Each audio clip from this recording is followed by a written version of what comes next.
از اولشم گفته بودم هر جا برم باز برمیگردم.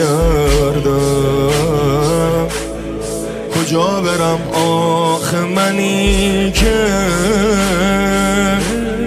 عشقو با تو تجربه کردم. جلو چشات بودم و همیشه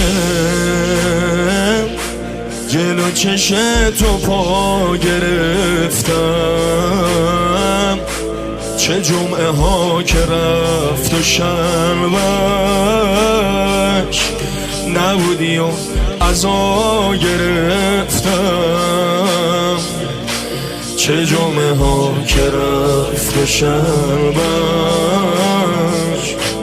نبودی و عزا گرفتم.